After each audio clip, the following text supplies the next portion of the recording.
এক ভাই প্রশ্ন করছে ওমেগা 3 ডিম উৎপাদন উৎপাদন কি খাবার দেব এর একটি ভিডিও চাই। আচ্ছা, ওমেগা 3 ডিম উৎপাদন করবেন এর ভিডিও চান ভাই? আমরা যে আমাদের যে নতুন প্ল্যাটফর্ম শহরের খামারি এদেরকে আমরা ওমেগা 3 ডিম উৎপাদনের ফর্মুলাটাই দেব। এই ফর্মুলাটা কিন্তু আপনার সহজ। আমি একটা জিনিস বলি, প্রান্তিক পর্যায়ে এই মুহূর্তে কোনো খামারি ওমেগা 3 ডিম উৎপাদন করে না, মানে প্রান্তিক পর্যায়ে একমাত্র কোম্পানি ছাড়া। তাহলে বুঝেন এই জিনিসটা নর্মাল কোনো বিষয় না যে মন চাইলে আপনি একটা ওমেগা 3 ডিম উৎপাদন করতে পারবেন। 2 নাম্বার হইছে ভাই, এটা যে সময় উৎপাদন করবেন ডিম মুরগির প্রোডাকশন যদি মনে করেন যে আপনার 100 মুরগি ডিম পারে 90টা, আপনি যে সময় ওমেগা 3 ফর্মুলায় যাবেন 70% ডিমের প্রোডাকশন চলে আসবে। আর ওমেগা ডিম, একটা ডিমের দাম মার্কেট ভ্যালু আপনার 20 টাকা, একটা কোম্পানি একটা ডিম বেচে 20 টাকা।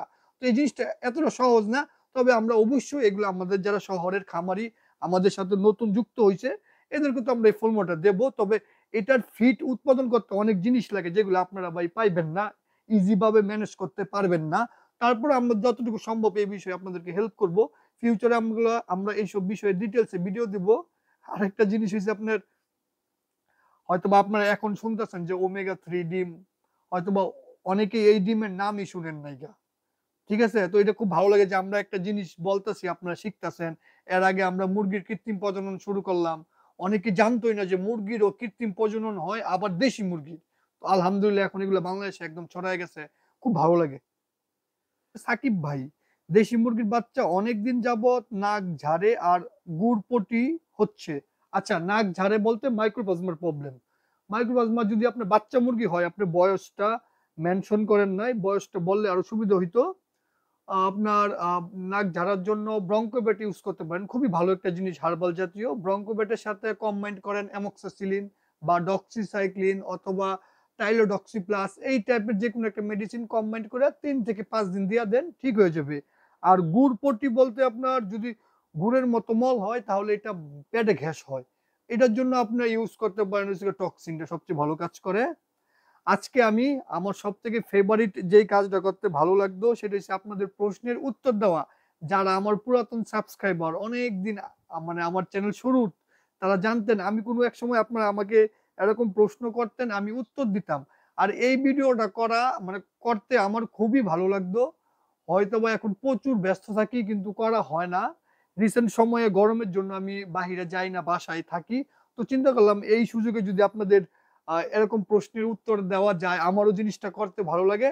তো এখন থেকে কন্টিনিউ হয়তোবা একদিন পর, পর সপ্তাহে ৩ দিন আপনারা আমাকে এইসব ভিডিওর নিচে যেকোনো প্রশ্ন পারেন করতে, আমি উত্তর দেব আমি যতটুকু জানি। সেকেন্ড হচ্ছে প্রশ্ন করবেন, কিছু নিয়ম বলে দেই। বাংলাতে লিখবেন, বাংলিশ ভাষায় কমেন্টস প্রশ্ন করবেন না। আর একটা কমেন্টসে একটা প্রশ্নই করেন, আর যত ছোট করে প্রশ্ন করা যায় ততই ভালো। আর এমন, এমন প্রশ্ন করবেন যেগুলা যেন আমি যেন এটার উত্তর দিলে আরো অনেক মানুষ শিখতে পারে। মানে কিছু প্রশ্ন আছে একদম মনে করেন যে বেসিক লেভেলের, ওইগুলা না করাই ভালো। এমন প্রশ্ন করেন যেটা করলে অনেক মানুষ শিখতে পারে, ইভেন আপনিও শিখতে পারবেন। মানে যত জটিল প্রশ্ন আমাকে করা যায়, দেশি মুরগির বিষয়ে বেশি করবেন, আদার্স মুরগির বিষয়েও করতে পারেন। আচ্ছা, আরেক ভাই প্রশ্ন করছে, সেকেন্ড প্রশ্ন, ব্রয়লার মুরগি কতটা লাভজনক এবং ১০০০ মুরগির জন্য কত স্কয়ার ফিট জমির প্রয়োজন হতে পারে? আচ্ছা, ব্রয়লার মুরগি বলতে পোল্ট্রি সেক্টর বা আপনার এই এগ্রিকালচারে সবই লাভজনক ভাই, সবই লস। এটা অগ্রিম বলা যায় না। মানুষ এখনো ব্রয়লার করে লাভ করতেছে, আবার লসও করে। এটা অগ্রিম কোনোভাবেই বলতে পারবেন না যে এই ব্যবসাটা মানে ব্রয়লার পালন করলে 100% লাভ হবে বা যেকোনো ব্যবসা। সেকেন্ড হচ্ছে জায়গার বিষয়টা। আচ্ছা, আমি জায়গার এই ব্রয়লার একটা সঠিক জায়গার মাপ বলি। একটা ব্রয়লার মুরগির জন্য ১.৫ স্কয়ার ফিট জায়গা দেওয়া লাগে। ঠিক আছে? কিন্তু এখন যে আবহাওয়া, এটা কিন্তু স্বাভাবিক আবহাওয়া না, অস্বাভাবিক আবহাওয়া। এই অস্বাভাবিক আবহাওয়ার জন্য আপনার ২ স্কয়ার ফিট জায়গা দেওয়া লাগবে। যদি আপনি এর থেকে বেশি মানে যদি ১.৫ আপনার ১০০০ মুরগির জন্য ১৫০০ স্কয়ার ফিট জায়গার প্রয়োজন। যদি আপনি এই ১৫০০ স্কয়ার ফিটে এই মুহূর্তে ১০০০ মুরগি থাকে আপনার, তাইলে সর্বনাশ। একটা জিনিস মনে রাখবেন, মুরগির শরীর থেকে হিট বের হয়। এখন যদি কাছাকাছি মুরগি থাকে দেখা যাবে একটার হিট আরেকটার হিট বের হইয়া ওই ঘরের ভিতরে টেম্পারেচার অনেক বেশি হয়ে পড়ছে। বাহিরে টেম্পারেচার আছে ৩৫, কিন্তু আপনার ঘরের ভিতরে টেম্পারেচার আছে ৪০। এইজন্য অস্বাভাবিক যে এখন যে আবহাওয়াটা, এটার জন্য ১০০০ মুরগির জন্য আপনার ২০০০ স্কয়ার ফিট জায়গার প্রয়োজন। আর নিয়মটা হইছে মানে স্বাভাবিক আবহাওয়া থাকলে আপনার 1000 মুরগির জন্য 1500 স্কয়ার ফিট। আবার শীতের দিনে আপনার এই 1500 স্কয়ার ফিটে 1200 মুরগিও পালন করতে পারবেন। আরেক ভাই প্রশ্ন করছে, ভাই আমি আরেকটা জিনিস বলি, আপনাদের নামগুলা মেনশন করতে পারবো না। যত দ্রুত প্রশ্ন উত্তর দেওয়া যায় আমি সেটাই ট্রাই করব। নাম বলা এগুলো বলতে গেলে দেখা যাবো অনেকটা সময় চলে যাবো। ভাই আমি রেনাডা কোম্পানির জীবাণুনাশক স্প্রে করি, ফার্মের চারদিক করি, মুরগির উপরেও করি, তা কি সমস্যা হবে? 2-3 বার করে প্রতিদিন? না করেন, ফার্মের পুরা পাশ করেন, ঘরের ভিতরে করেন, মুরগির শরীরে করেন, খাবার পানির মধ্যে স্প্রে করুক, তাতে কোনো সমস্যা নাই। তবে এই স্প্রে করার ক্ষেত্রে আমি একটা নিয়ম বলে দিই আপনাদেরকে, মানে একটা স্প্রে কন্টিনিউ করবেন না, চেষ্টা করবেন 2 গ্রুপের 2টা স্প্রে, একটা সকালে স্প্রে করতে আর একটা বিকালে করতে, তাহলে খুবই ভালো হয়। মানে একটা স্প্রে ধরেন আপনার টিমসেন, এটা সারাদিন করতেছেন, এটা না কইরা কি করবেন, হয়তো আপনি টিমসেন করলেন সকালবেলা, বিকালবেলা করলেন আপনার বায়োসেটটা করলেন, বা জিপিসি 8 করলেন, ফার্ম 3 করলেন, যে কোনো একটা করলেন, মানে 2 বেলা যদি 2টা করেন এটা সবথেকে ভালো হয়। আর জীবাণুনাশকের ক্ষেত্রে আরেকটু বলে দেই, সবসময় চেষ্টা করবেন ভালো জীবাণুনাশক ইউজ করতে, সবচেয়ে ভালো ভালোগুলা। আপনার জিপিসি 8 আছে, ইমসেন, টিমসেন, এগুলো কিন্তু কোম্পানির আপনার বাইরে থেকে ইনপুট করে নিয়ে আসে। এর থেকে অনেক ভালো ভালো জীবাণুনাশক আছে। বাংলাদেশের প্রেক্ষাপটে টিমসেন, ইমসেন একই জিনিস, দুই কোম্পানি ইনপুট করে নিয়ে আসে, বায়োসেটটাও বাইরে থেকে ইনপুট করে নিয়ে আসে।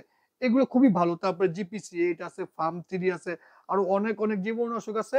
যেটাই হোক, যেটা ইউজ করেন সবচেয়ে ভালো জিনিসটা ইউজ করতে চেষ্টা করবেন জীবাণুনাশকের ক্ষেত্রে, কারণ এটা আপনার অনেকটা সেভ করবে। মুরগির বাচ্চার গুটি বসন্ত হয়, 10 দিন প্লাস হলে রাতে মশারি দিয়ে ঢেকে রাখি, তারপরে হয়ে যায়। আচ্ছা, গুটি বসন্ত হয়, আপনি কি নিজে কৃত্রিম ভাবে ব্রুডিং করতেছেন নাকি মার সাথে থাকে?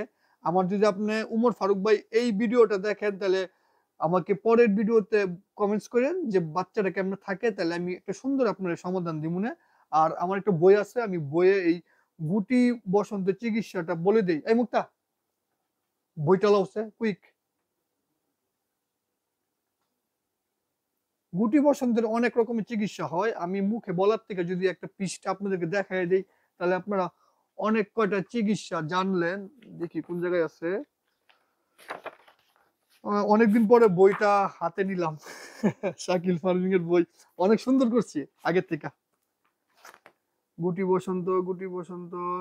আচ্ছা, আপনারা সবাইকে এই পৃষ্ঠাটা দেখেন, বইয়ের কতগুলো জিনিস লেখা আছে, আমি একটু ক্যামেরার সামনে ধরি, দেখেন।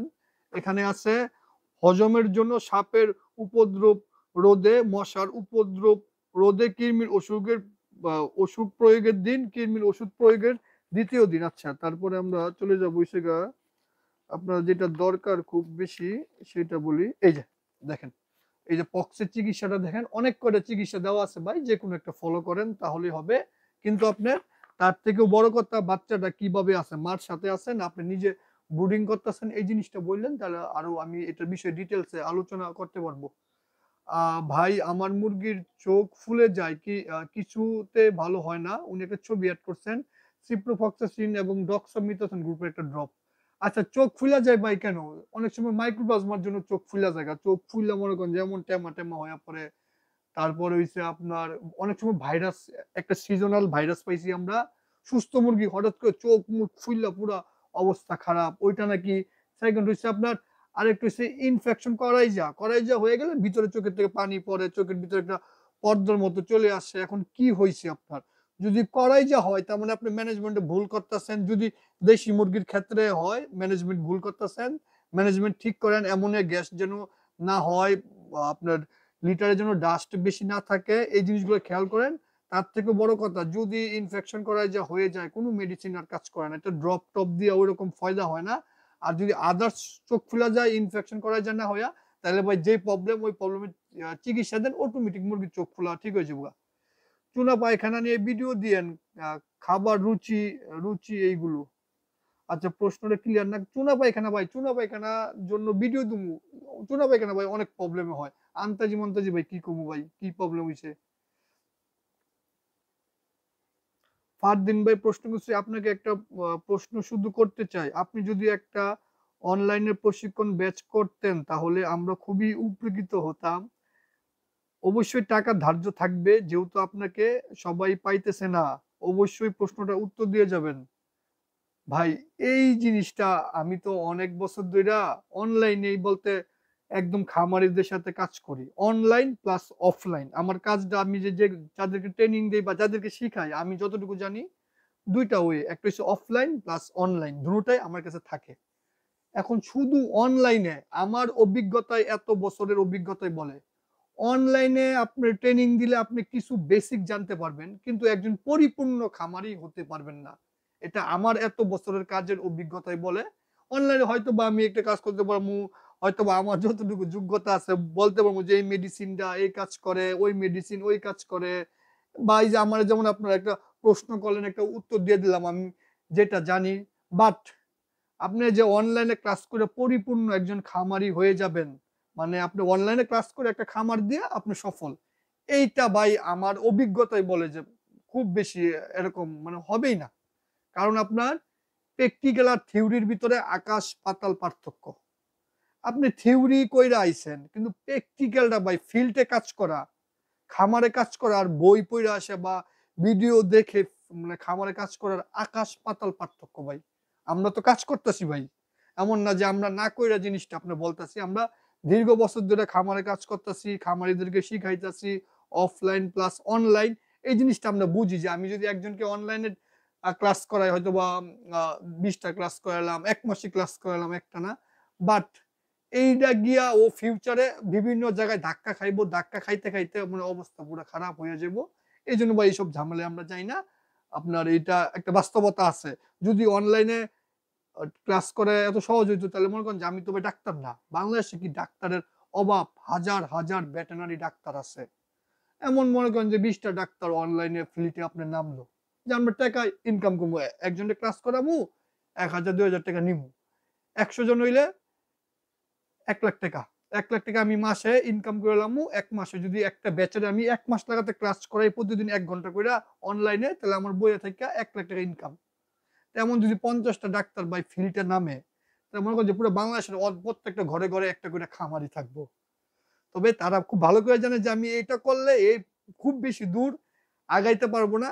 ধাক্কা খাইতে, খাইতে এর জীবন শেষ হয়ে যাবো। দেখা যাবো আবার আরেকটা আমরা জগা খিচুড়ি পাকাইবো, হয়তোবা লস হইবো, হয়তোবা আমরা ট্রেনিং দিছি এই স্বপ্ন নিয়ে নামবো, নাইমা বিভিন্ন জায়গায় ধাক্কা খাইয়া, খাইয়া শেষ। একটা একদম বাস্তব মনে রাখবেন যদি এত সহজ হইতো অনলাইন ক্লাস করায় মানুষ ডাক্তার হইয়া পড়তো, ইঞ্জিনিয়ার হইয়া পড়তো। এগুলা ভাই সম্ভব না। আমার বাস্তব অভিজ্ঞতাই বলে। তবে আমি যতটুকু বুঝি একটা ধারণা পাওয়া যায় আপনার। অনলাইনে করেন, যেই নিয়ে করেন, খামারির সাথে মিশেন, একটা খামার ভিজিট করেন, আপনার একটা ধারণা হবে যেহেতু আপনি কোন জিনিস জানেন না।